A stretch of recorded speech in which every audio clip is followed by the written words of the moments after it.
Yo! Hello tout le monde, j'espère que vous allez bien. Bienvenue dans cette nouvelle vidéo et c'est la toute première vidéo de l'année. Je voulais dans un premier temps vous souhaiter une très bonne année. On se retrouve au réveil, il est 8 h à peu près. Je viens de me lever parce que je vais aller au travail. Je me suis dit que ça pouvait être sympa de vous faire une petite vidéo où je me prépare et on discute. Je vais vous parler un petit peu de mes perspectives pour cette année 2024, ce que j'aimerais accomplir. Je vais vous parler un petit peu de YouTube aussi, etc. Mais dans un premier temps, je vais aller prendre ma douche, donc je vous laisse et on se retrouve juste après pour se maquiller, se coiffer et s'habiller. Donc à tout de suite. Me revoilà après la douche. Je vous avoue que je commence cette année un petit peu fatiguée. Bon, je pense que j'ai pas encore vraiment récupéré des festivités de fin d'année, on va dire. J'ai passé de très bonnes fêtes, j'ai fait Noël en famille évidemment et le nouvel an avec mes amis en Bretagne, donc franchement c'était trop bien. Je me suis trop amusée et puis j'ai eu du coup quelques jours de repos après. Donc voilà, j'ai une amie de Paris qui est venue me voir et c'était trop cool, franchement on s'est bien amusés toutes les deux. Donc je suis super contente d'entamer cette nouvelle année dans de bonnes conditions. Comme vous pouvez le voir, je sors tout juste de la douche, donc je n'ai pas encore fait mes soins. On va les faire ensemble. Comme d'habitude, un petit coup d'eau florale. Et après, je mets du coup un sérum qui vient de chez Aromazone, qui est le sérum niacinamide à 10% cuivre et zinc. Et ensuite, je mets la crème de Martin Skin. Et pour le contour de l'œil, je me suis commandé chez Aromazone ce petit sérum. Ils appellent ça sérum contour des yeux. Vous avez 5% de caféine dedans et de hélicryse. Je pense que ça se dit comme ça. Je sais pas trop ce que c'est, je pense que ça doit être une plante. Mais pareil, franchement, j'en suis hyper contente. En fait, c'est un petit roll-on comme ça. Vous l'appliquez comme ceci. Franchement, c'est hyper frais, ça fait vraiment du bien avec la petite bille et ça vient vraiment décongestionner. J'ai pas mal de petites poches en ce moment à cause de la fatigue, donc honnêtement ça vient bien aider. Et après ce que je fais c'est que je viens masser en fait tout simplement, vraiment délicatement, hein, j'appuie pas du tout. Mon contour de l'œil, pareil pour bien faire pénétrer le produit et pour activer la microcirculation qui se trouve à ce niveau-là et donc du coup pareil venir décongestionner. Je voulais commencer à vous parler de YouTube parce que c'est ce qui est arrivé dans la vie le plus récemment on va dire. Donc pour ceux qui arrivent sur cette vidéo, déjà bienvenue. Et voilà, il faut savoir que j'ai commencé YouTube au mois de septembre, donc c'est quand même très très récent.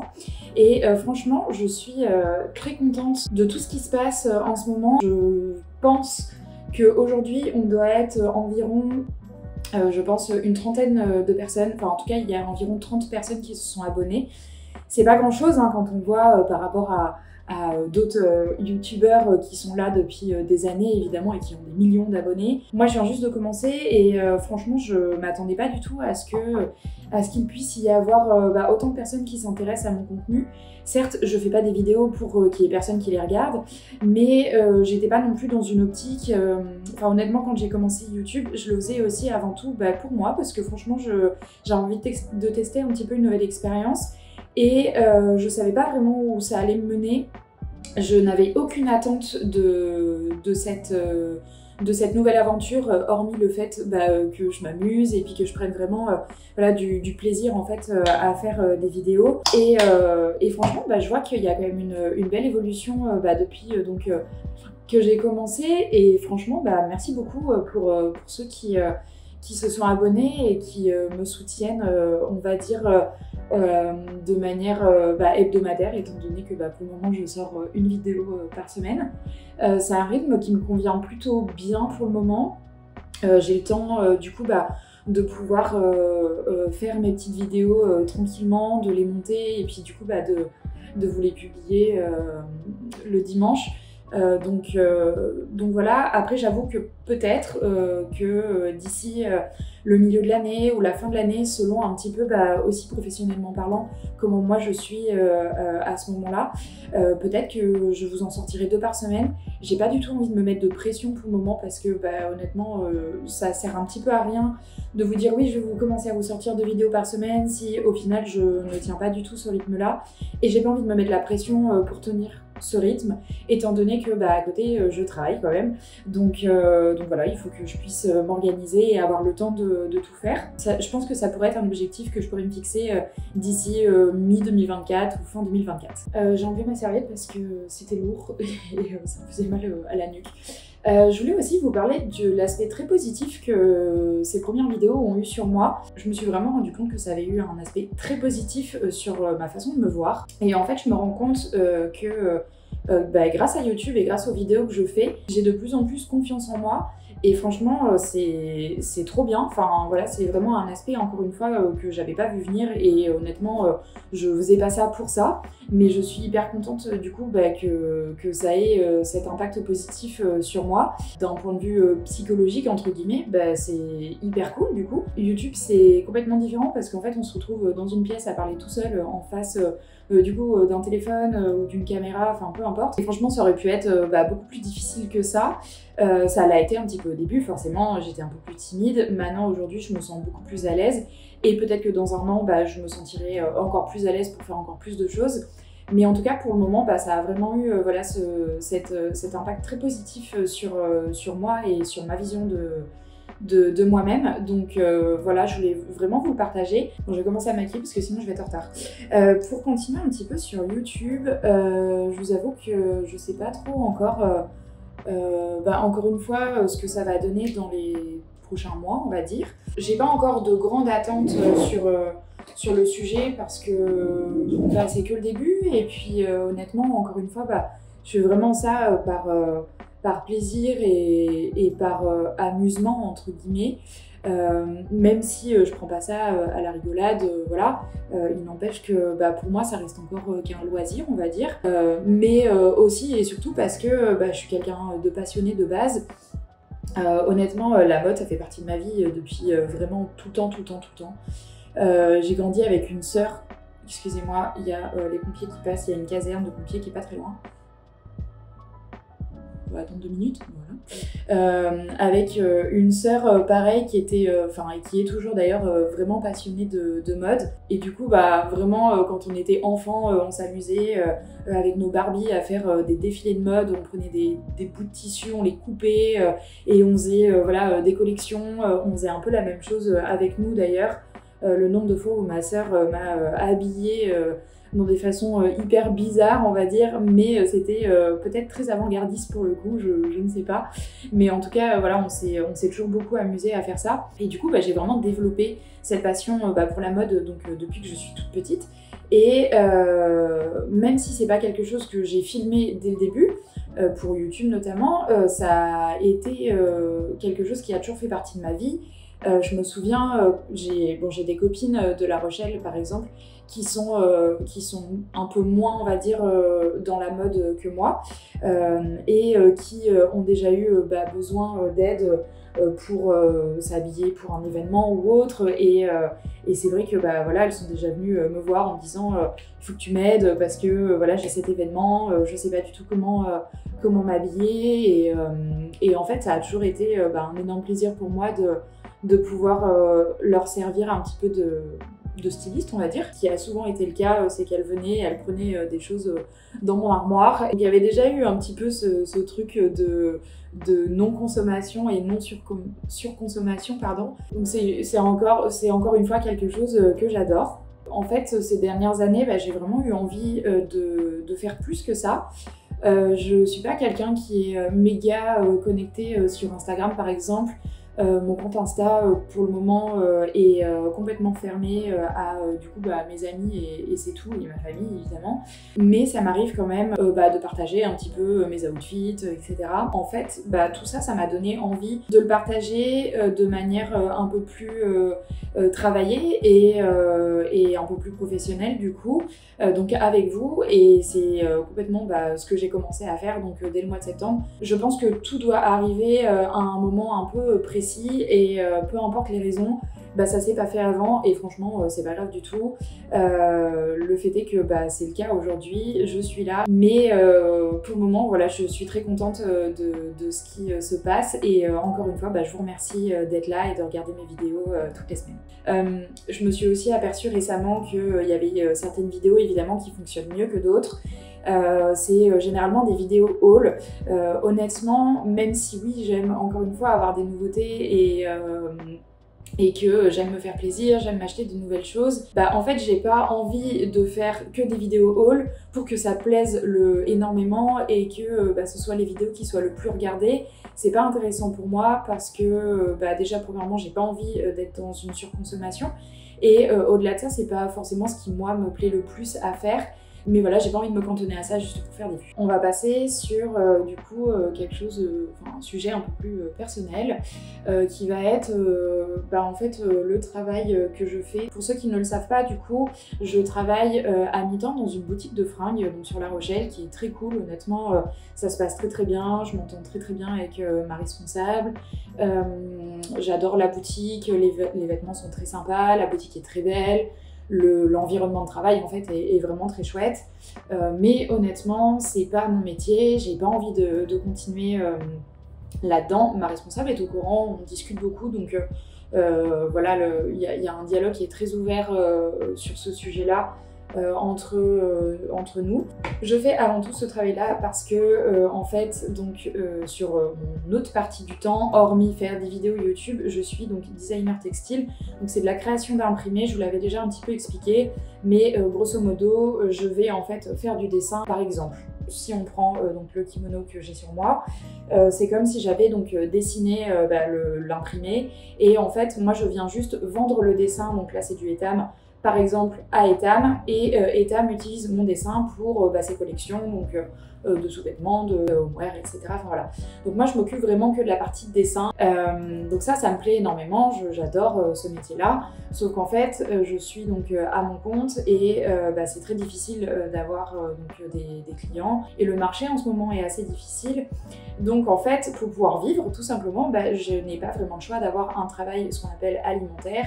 Et donc j'ai ce travail alimentaire qui est de la vente. Et un des objectifs, on va dire, de 2024, ça serait en fait tout simplement de quitter ce travail. Alors je n'ai pas du tout de deadline, on va dire, mais voilà, j'aimerais bien pouvoir quitter ce travail assez rapidement, entre guillemets, pour justement pouvoir me consacrer donc à la fois à mon métier donc, de designer textile et à la fois aussi un peu plus à YouTube parce que ça c'est vraiment aussi quelque chose qui me plaît et que j'ai envie de développer et potentiellement peut-être un jour d'en faire un vrai métier, je sais pas encore. Donc voilà, perspective d'évolution pour moi donc en 2024, ça serait de développer encore plus mon activité donc, de designer textile et potentiellement et progressivement surtout arrêter mon travail alimentaire en tant que vendeuse. Ensuite, quelque chose pareil qui va plus toucher à ma vie perso, j'aimerais d'ici, je pense la fin 2024, je pense plutôt on va dire en automne par là si c'est possible, j'aimerais bien adopter un animal et pour le coup je préférerais adopter un chien. J'ai déjà eu un chat il y a quelques années maintenant. Je participais en fait, j'étais membre d'une association qui s'appelle Planning Chat qui est à La Rochelle. En fait, ils récupèrent donc des chats errants et ils font appel donc à des particuliers donc comme moi par exemple pour les garder chez eux. En fait, c'est de la famille d'accueil, ça s'appelle, et donc en fait, on les garde le temps qu'ils soient adoptés vraiment par une famille qui va les garder après. Mais du coup, voilà, j'ai adoré cette expérience, mais honnêtement, je suis pas quelqu'un qui adore les chats. J'aime bien, sinon je n'aurais pas pris ce chat en famille d'accueil. Mais voilà, j'ai beaucoup plus d'affinité et d'atomes crochus, on va dire, avec les chiens. Donc voilà, dans l'idée, ça serait plutôt un chien que j'aimerais adopter. Voilà, j'aimerais bien adopter un teckel, je trouve ça vraiment trop mignon. Alors personnellement, je n'en ai jamais eu, mes parents ont toujours eu des gros chiens, mais en petit chien, c'est vraiment des chiens que j'adore, c'est assez dynamique. et en même temps très câlin, etc. Enfin en tout cas voilà, je me suis un petit peu renseignée sur le type de race de chien que je pourrais éventuellement adopter, et celui-ci en fait vraiment partie. C'est un engagement en fait de prendre un animal un peu comme un enfant par exemple. C'est beaucoup d'entretien, beaucoup d'organisation, etc. Donc en fait, l'adoption de cet animal va un petit peu dépendre de mon avancée aussi en termes de travail, comme je vous le disais donc juste avant. Si j'ai la possibilité d'arrêter mon boulot de vendeuse, parce qu'en fait mon boulot donc, de designer textile, je me concentre un peu parce que je suis pas très douée pour faire les traits d'eyeliner. Petite technique, petite parenthèse et petite technique pour ceux qui galèrent aussi comme moi. Ce que je fais, c'est que je viens tracer dans un premier temps, on va dire au crayon, pas du tout au crayon, au pinceau et à la poudre, un espèce de calque entre guillemets, et après je viens prendre mon liner et je repasse tout simplement par-dessus. Et en fait, depuis que je fais cette technique, je galère beaucoup moins à effacer, etc. Bon, voilà, vous avez compris un petit peu la technique. Pour en revenir au chien, voilà, en fait, bon, c'est quand même un énorme engagement, et j'ai envie en fait de pouvoir être là tous les jours, pouvoir m'en occuper. Alors évidemment, je dors chez moi tous les soirs, et si j'avais besoin de l'emmener quelque part pour dormir ailleurs, et je l'emmènerai tout simplement. Et mon métier en fait de designer textile me permet d'être du coup à la maison tous les jours. Donc voilà, ça serait en fait une possibilité pour moi de prendre un animal si j'ai professionnellement cette possibilité d'être tous les jours à la maison et donc de pouvoir m'en occuper tous les jours. J'ai fait mon trait de liner du coup hors caméra. Je vais passer au mascara et après on fera les cheveux. Donc voilà ce qu'il en est pour cette potentielle adoption. Je sais pas s'il y en a qui ont des teckels ou des petits chiens et qui vivent du coup en appartement. Je serais hyper curieuse d'avoir votre expérience parce que pour moi ça serait vraiment une grande nouveauté et ça me permettrait de mieux définir mon envie. Je me sèche les cheveux et je reviens vers vous juste après. Bon, vous le verrez du coup un petit peu en image, mais pour les cheveux j'ai un appareil qui est trop bien, qui est un appareil comme ça. Alors en fait vous avez le manche d'envoi du coup l'air, et vous avez donc des embouts comme ça. C'est un truc que j'ai depuis super longtemps, que ma tante m'avait offert pour Noël, et je sais pas pourquoi je l'avais complètement mis de côté et je l'ai redécouvert il y a, je sais pas, peut-être 4 mois, un truc comme ça, et depuis je l'utilise tout le temps, surtout depuis que j'ai les cheveux un peu plus courts. En fait ça me sert vachement pour faire les brushings, et ça a révolutionné mon séchage de cheveux. Donc, généralement, ce que je fais, c'est que je me pré-sèche les cheveux avec un embout classique de sèche-cheveux, on va dire. Et après, je viens mettre le gros rouleau pour faire mon brushing. Donc, je sépare toujours mes cheveux en plusieurs parties. Je pense que je dois faire 3 parties à peu près. Et après, je fais la mèche toute seule. Donc, c'est parti.